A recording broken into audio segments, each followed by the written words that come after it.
Hello students, ये आपका part 9 video है चैप्टर का। पार्ट 9 वीडियो में आज का हमारा टॉपिक है खंड सूत्र यानी कि सेक्शन फॉर्मूला। खंड सूत्र को हम लोग विभाजन सूत्र के नाम से भी जानते हैं, लेकिन क्लास 10th में और 11th में हम लोग इसे बिंदुओं के निर्देशांक को लेकर देखे थे। यहाँ पर हम लोग वेक्टर के रूप में देखेंगे। तो हम लोग किस तरह से खंड सूत्र को परिभाषित करेंगे, इसमें किस तरह से हम लोग ज्ञात करेंगे, इसको समझ लीजिए। हमें इसमें उस बिंदु का स्थिति सदिश निकालना होगा, उस बिंदु का स्थिति सदिश निकालना होगा, उस बिंदु का स्थिति सदिश निकालना जो दो बिंदुओं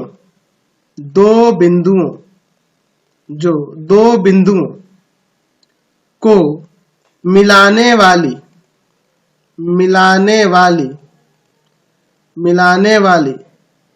रेखाखंड को m अनुपात n के अनुपात में विभाजित करता है।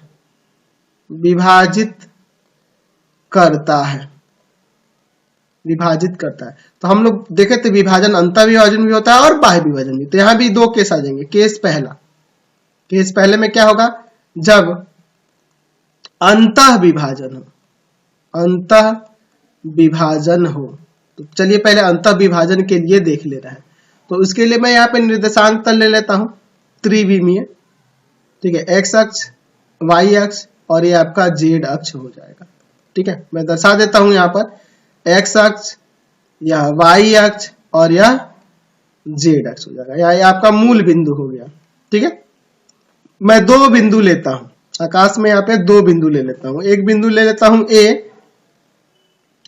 और एक बिंदु ले लेता हूं B, ठीक है। इन दोनों बिंदुओं को मिलाने वाली जो रेखाखंड है ना, इस पर एक बिंदु है P, इस पर कौन है, एक बिंदु P है, ठीक है। इस बिंदु P द्वारा यह AB m अनुपात n के अनुपात में बट जा रहा है अंतः रूप से। यह भाग m है, यह भाग n है, तो m अनुपात n के रूप में बट जा रहा है। तो इस बिंदु P का स्थिति सदिश हमें ज्ञात करना है। इस बिंदु P का स्थिति सदिश ही ज्ञात करना है, इसका ही पोजीशन वेक्टर ज्ञात करना है। चलिए, तो मैं यहाँ पर सबसे पहले A का और B का स्थिति सदिश कुछ मान लेता हूं जो हमारे पास दिया है। तो मैं मान लेता हूं, माना बिंदु P तथा बिंदु A और B माना है ना जी, पहले A और B को लिख लेता हूं। माना बिंदु A तथा B का मूल बिंदु O के सापेक्ष स्थिति सदिश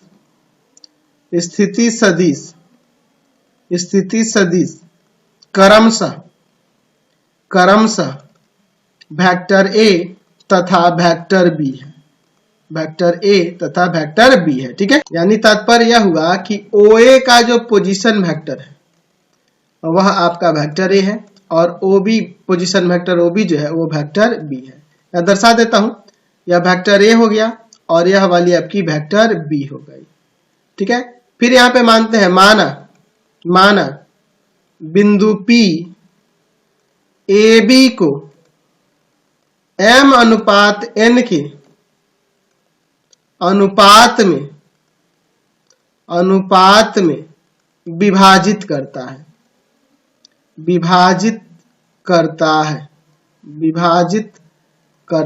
m अनुपात n के अनुपात में हमें क्या कर रहा है, ये विभाजित कर रहा है।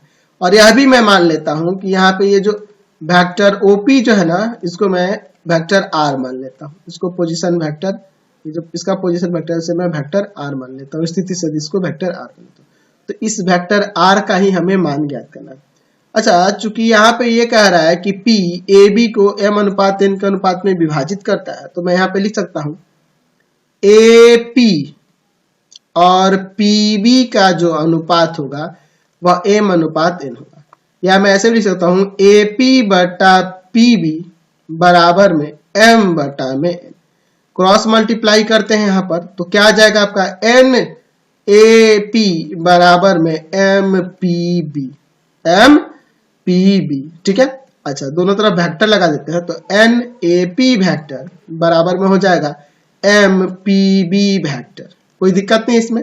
अच्छा अगर बात करें ए पी वेक्टर की, तो इसको निकालने के लिए हम लोग लिख सकते हैं दूसरे वाले बिंदु के लिए P का स्थिति सदिश में से घटा देंगे A का स्थिति सदिश।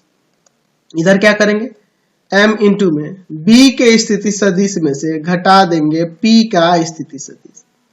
कर सकते हैं ना। चलिए अब यहाँ पे मान रखते हैं सबका। वेक्टर OP की मान हम लोग वेक्टर R लिए हैं, OA के लिए वेक्टर A, ठीक है। अच्छा बराबर में A M इंटू में OB के लिए वेक्टर B है और OP के लिए वेक्टर R है। चलिए आगे सॉल्व करते हैं। इसमें इंटू कर देता है, तो n वेक्टर R माइनस में n वेक्टर A बराबर में m वेक्टर B और माइनस में m vector R। Vector R वाले को एक तरफ करते हैं और AB को एक तरफ करते हैं, तो यहाँ हो जाएगा m वेक्टर R प्लस में n वेक्टर R बराबर में, जाके उधर प्लस का हो जाएगा m वेक्टर B और प्लस में n वेक्टर A। ऐसे लिख सकते हैं ना जी, कोई दिक्कत नहीं है इसमें। यहाँ पे आपका कुछ कॉमन है क्या, यहाँ पे कॉमन है क्या, कॉमन है वेक्टर R कॉमन दिख रहा है, तो चलिए यहाँ से वेक्टर R कॉमन कर लिए, तो बचेगा m प्लस n और यहाँ इंटू में वेक्टर R बराबर में m वेक्टर B और प्लस में n वेक्टर A। इसको मैं भाग में भेजूंगा तो वेक्टर R का मान निकल गया कि नहीं, m वेक्टर B प्लस में n वेक्टर A और बटा में m प्लस n। तो हमें ये वेक्टर R निकालने के लिए एक सूत्र प्राप्त हो गया। ठीक है, तो सिंपल है, आपको क्या करना होगा, बिंदु A का स्थिति सदिश, बिंदु B का स्थिति सदिश और ये m और n ये दिए होंगे आपके क्वेश्चन में और ये वेक्टर R आपसे निकल जाएगा। जब अंतर विभाजन कहेगा तभी ये सूत्र लगाएंगे। चलिए तो अब हम लोग बाह्य विभाजन वाला भी देख लेते हैं।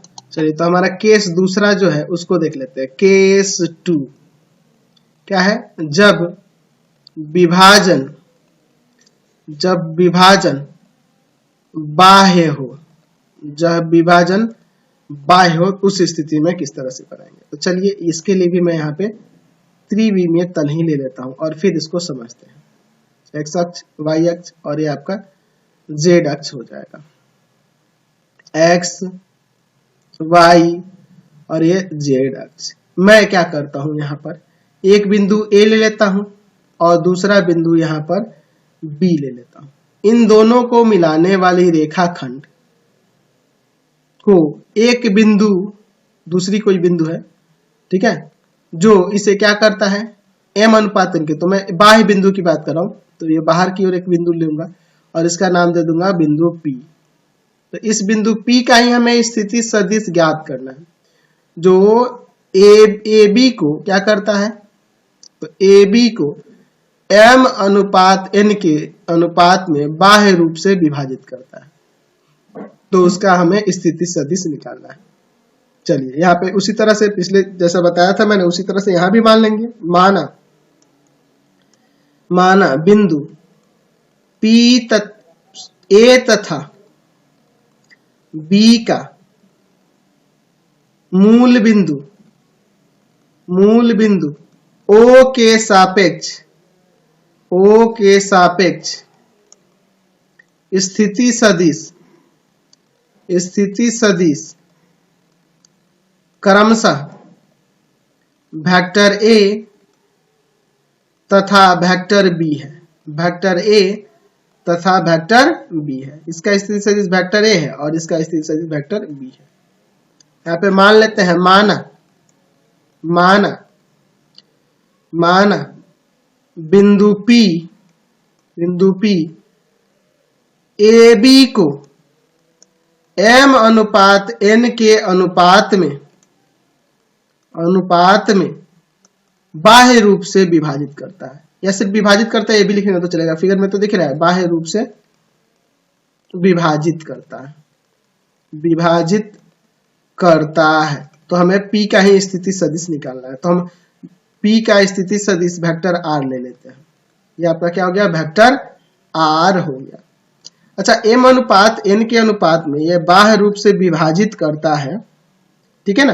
तो हम यहां लिख सकते हैं कि AP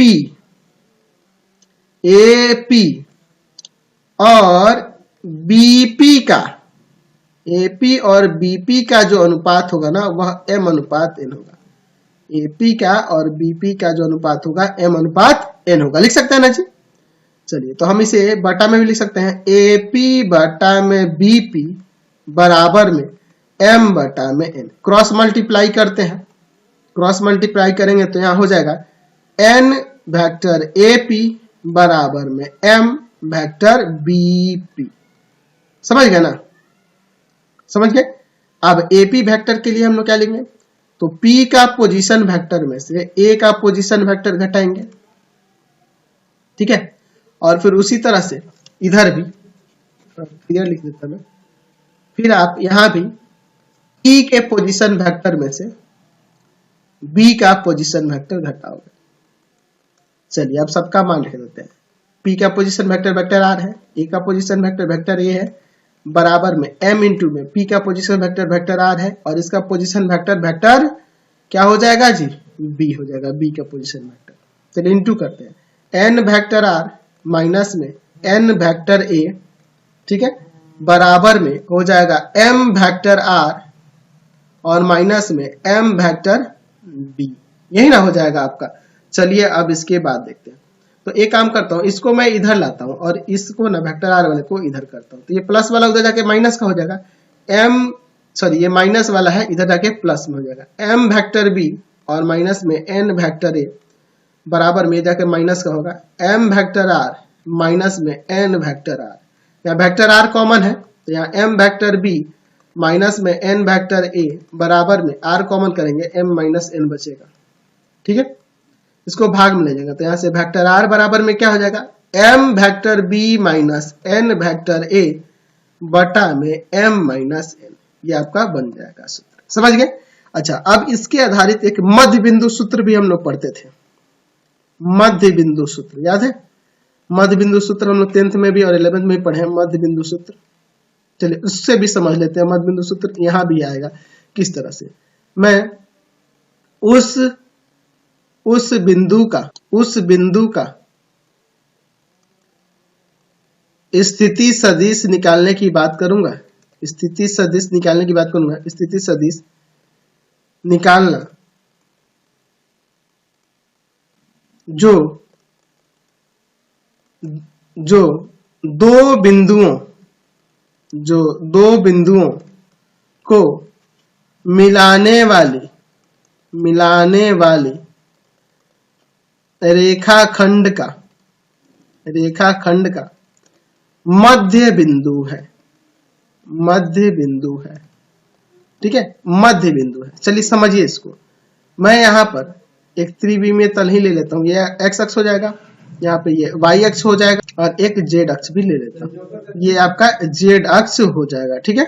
चलिए तो यहाँ पे दर्शा देते हैं आपका, ये आपका x अक्ष, यहाँ पे ये y अक्ष हो जाएगा और ये आपका z अक्ष हो जाएगा। मैं एक काम करता हूँ, एक बिंदु A लेता हूँ और दूसरा बिंदु B लेता हूँ, ठीक है। इन दोनों को मिलाने वाली रेखाखंड जो है ना, इसका एक मध्य बिंदु है और इसी मध्य बिंदु का हमें स्थिति सदिश पता करना। चलिए तो मैं यहाँ पर A की स्थिति सदिश को वेक्टर A से और B की स्थिति सदिश को वेक्टर B से दर्शाता हूँ, जैसे मैंने ऊपर दर्शाया था। ये आपका वेक्टर A है, यह वेक्टर B है, ठीक है। मान लेते हैं यहाँ पे शॉर्ट में मैं लिख दूं क्या, वेक्टर A का स्थिति सदिश वेक्टर OA जो है वो वेक्टर A के बराबर है और वेक्टर B का स्थिति सदिश जो है वेक्टर B के बराबर हम लोग मान लेते हैं। हमें इस P का स्थिति सदिश निकालना है, जो P क्या कह रहा है, मध्य बिंदु है AB का। ये मैं वेक्टर R मान लेता हूँ, है ना। P के स्थिति सदिश को वेक्टर R मान लेता हूँ और इसी R का मान हमें बताना है। चूंकि आपके पास दिया है कि P AB का मध्य बिंदु है, तो यहाँ पे जब ये मध्य बिंदु है तो यहाँ अनुपात आपका 1:1 होगा, यानी M अनुपात N का मान यहाँ 1:3 आएगा। तो हमने अंतः विभाजन से देखा था कि वेक्टर R बराबर होता है M into vector B plus में N इंटू वेक्टर A और बटा में M प्लस N, यही ना देखा था जी। तो मैं यहाँ पर उसी तरह से मैं यहाँ क्या कर सकता हूँ, M और N की जगह 1 1 रख सकता हूँ, इसलिए वेक्टर R बराबर में आ जाएगा 1 इंटू वेक्टर B और प्लस 1 इंटू में वेक्टर A बटा में A1 प्लस 1, यानी कि वेक्टर R बराबर में आ जाएगा vector B plus vector A बटा में 2, या हम वेक्टर R बराबर लिख सकते हैं vector A plus vector B और बटा में 2। तो ये आपका एक और सूत्र निकल के आ गया जब मध्य बिंदु की बात कर रहा होगा तब, यानी कि अनुपात 1:1 में दिया होगा तब। चलिए अब हम लोग बात करते हैं दो, ऐसे तो इस पे क्वेश्चन नहीं आता है लेकिन एक टॉपिक है, इसको भी देख लेते हैं। दो सदिशों के बीच के कोण के अर्धक के अनुदिश सदिश, a vector along bisector of the angle between two vector. हम लोग यहाँ पे दो सदिश ले लेते हैं। आपके देखिए यहाँ पे दिया हुआ है कि अल्फा और बीटा, आपके पास दो सदिश है, तो मैं पहले अल्फा बीटा दो सदिश ले लेता हूँ, फिर उसके बाद हम लोग आगे बात करते हैं। ये अल्फा ले लेते हैं और एक बीटा ले लेते हैं, ठीक है। ये आपके पास दो सदिश है, इसका नाम भी कुछ देते हैं ए बी और यहाँ पर ए सी देते हैं। इसको हम अल्फा वेक्टर मानते हैं, ठीक है, और इसे मैं बीटा मान लेता हूँ, इसे मैं बीटा मान लेता हूँ, बीटा वेक्टर ले लेते हैं। जैसे कि आपका यहाँ दिया हुआ है अल्फा और बीटा के बीच के कोण का अर्धक अनुदिश एक सदिश होता है और वह सदिश इसके बराबर होता है। यही हमें साबित करके दिखाना है, ठीक है। चलिए अब इसका हम लोग प्रमाण देखते हैं, समझ गए ना। तो मैं यहाँ पर एक काम करता हूँ, यहाँ पे एक अर्धक इसका खींच देता हूँ, ये आपका अर्धक हो गया। अब मैं क्या करता हूँ, ये अर्धक हो गया ना जी, यानी इसके कोण को दो बराबर भागों में बांट रहा है। मैं यहाँ पर एक समचतुर्भुज बनाता हूँ, ये आपका एक समचतुर्भुज हो जाएगा, ठीक है। मैं यहाँ पर एक समचतुर्भुज बना दिया, इसका नाम कुछ दे दूं, यहाँ पे L दे देते हैं, यहाँ पर P देते हैं, यहाँ पर M दे देते हैं, कुछ भी दे सकते हैं, कोई भी नाम दे सकते हैं। चलिए मैं यहाँ मान लेता हूँ, सबसे पहले माना AP जो है ना, AP जो है, ये AP जो वेक्टर AP लिख देते हैं, वेक्टर AP जो है, ठीक है, वेक्टर AP जो है क्या कह सकते हैं, अल्फा तथा बीटा के बीच, वेक्टर अल्फा तथा वेक्टर बीटा के बीच के कोण का अर्धक है, अर्धक है, ठीक है, उसके बीच का अर्धक है, उनके बीच के कोण का अर्धक है, यानी इनके बीच के कोण को दो बराबर भागों में बांट रहा है। तो जब ये दो बराबर भागों में बांट रहा है और यहाँ पे हमने क्या मान लिया कि ALPM एक समचतुर्भुज है, तो समचतुर्भुज होगा ही, क्योंकि देखो यहाँ पे ये विकर्ण द्वारा यह कोण दो बराबर भाग बढ़ रहा है, तो यहाँ पे जो ये आकृति आपकी बन रही है कि आपकी समचतुर्भुज होगी, समचतुर्भुज होगी ना जी, ठीक है। चलिए समचतुर्भुज होगी। अब देखिए इसके बाद, अच्छा अब मैं अगर मैं बात करूं यहाँ पे वेक्टर AL के बारे में, तो वेक्टर AL जो होगा इसी सदिश का कोई हिस्सा होगा, वेक्टर AB का ही कोई हिस्सा होगा। तो मैं उसे मान लेता हूं कि वह वेक्टर अल्फा जो है उसी में मैं भाग कर देता हूं उसके मैग्नीट्यूड से, ठीक है। तो हमको पता है कि किसी भी कांस्टेंट से, ये जो मैग्नीट्यूड से मैं भाग कर रहा हूं, इसके मैग्नीट्यूड से भाग कर रहा हूं, तो यह आपका एक कांस्टेंट होगा। तो किसी कांस्टेंट से गुना या भाग हम लोग कर सकते हैं, स्वतंत्र है। अगर मैं इसकी बात करूं तो आपको पता है कि अगर मैं यहाँ पे ये भी लिख सकता हूँ कि AL वेक्टर जो होगा ना x टाइम्स होगा वेक्टर AB के, तो वही x के जगह पे मैंने ये ले लिया है 1 अल्फा का ही मैग्नीट्यूड यहाँ पे ले लिया है, समझे ना, हम लोग पढ़े हैं ना जी, ये चीज हम लोग पढ़े हैं। उसी तरह से अगर मैं AM वेक्टर की बात करूंगा तो वह किसके बराबर होगा, तो y इंटू वेक्टर AC। अब x y कुछ भी हो सकता है, कोई भी कांस्टेंट हम लोग यहाँ ले सकते हैं। तो इसीलिए मैंने इसमें क्या किया, यहाँ पे एक कांस्टेंट ले लिया जिससे मैंने भाग कर दिया, किससे, तो यह कांस्टेंट है, ये अल्फा के मैग्नीट्यूड के, अल्फा का मैग्नीट्यूड एक कांस्टेंट होगा ना जी, तो यहाँ AL वेक्टर को वेक्टर अल्फा और बटा में वेक्टर अल्फा का मैग्नीट्यूड से मैंने भाग कर दिया। चलिए, यानी कि अगर मैं इसकी बात करूंगा, अगर मैं इसे देखूं तो ये वेक्टर अल्फा के वेक्टर अल्फा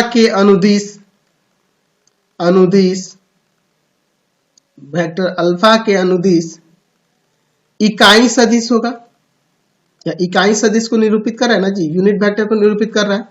उसी तरह से अगर मैं AM वेक्टर की बात करूंगा तो मैं उसे वेक्टर बीटा और बटा में वेक्टर बीटा के मैग्नीट्यूड, कोई भी कांस्टेंट हम ले सकते हैं, लेकिन हम यहाँ वेक्टर बीटा का मैग्नीट्यूड ले रहे हैं, ये आपका कांस्टेंट है। इसे हम लोग क्या कह सकते हैं, वेक्टर बीटा के अनुदिश इकाई सदिश। और चूंकि यह आपका एक समांतर चतुर्भुज है, क्योंकि यह आपका सॉरी एक सम चतुर्भुज है, यह सम चतुर्भुज है, क्योंकि यह आपका एक सम चतुर्भुज है, तो यहाँ पे हम लिख सकते हैं कि AL बराबर AM होगा, AL AM के बराबर होगा। क्यों बराबर होगा? क्योंकि ALPM एक सम चतुर्भुज है, और सम चतुर्भुज क्यों है ये आपको पता है, क्योंकि एक कोण को दो बराबर भागों में बांट रहा है इसका विकर्ण, तो ये दोनों कोण बराबर है, यानी ये सम चतुर्भुज बन गया। अच्छा, जब ये बराबर है, इनका परिमाण जब इसके परिमाण ये बराबर है, AL बराबर में AM है, तो हम लोग पढ़े हुए हैं, और ये अर्धक भी है, ये दो बराबर भागों में इसे बांट भी रहा है, तो हमें पता है कि यह जो वेक्टर होगा, यह जो वेक्टर होगा, यह किसके बराबर होगा? यह AP वेक्टर किसके बराबर होगा? यह AP वेक्टर किसके बराबर होगा? तो यह AP वेक्टर, ये देखो, ये दो आसन्न है, दो ये आसन्न भुजाएं हैं, आसन्न भुजाओं का जो सदिश होगा उसके योगफल के बराबर होगा, यानी कि ये वेक्टर AL और प्लस में वेक्टर AM के बराबर हो जाएगा। हम लोग पढ़े हैं ना जी, समांतर चतुर्भुज के योग के नियम से हम लोग जानते हैं। चलिए, तो यहाँ पे वेक्टर AP बराबर में हम लोग लिख सकते हैं, AL का क्या है?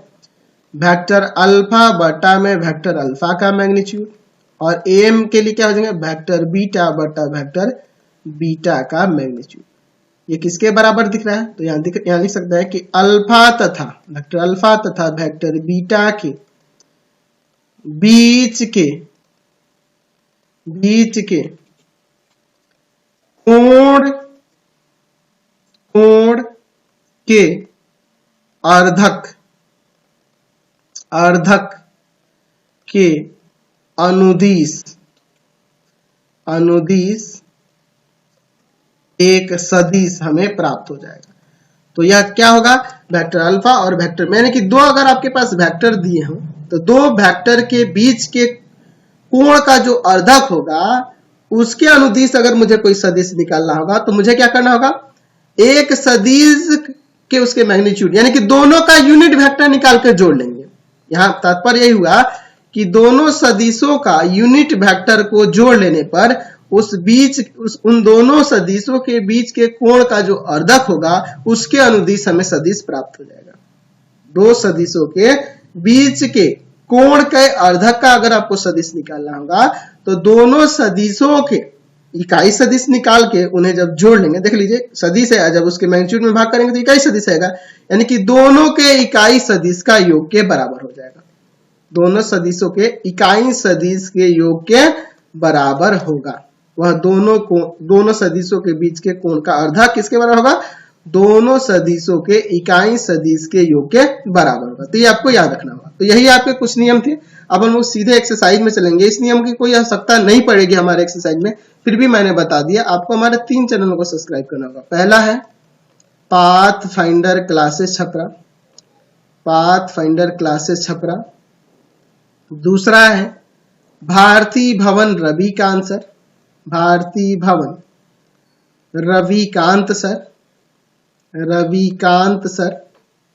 और तीसरा चैनल है रविकांत सर के नाम से। तीनों चैनल को सब्सक्राइब करेंगे। इससे रिलेटेड वीडियो के लिए सीधे डिस्क्रिप्शन में जाएंगे और इससे संबंधित नोट्स के लिए आप गूगल पे जाकर सर्च करेंगे www.ravikantsir.in सर्च करेंगे और सीधे जाकर आप सभी क्लासेस के नोट्स को, ऑब्जेक्टिव क्वेश्चन आंसर को, सब कुछ डाउनलोड कर सकते हैं। Thanks for watching the video.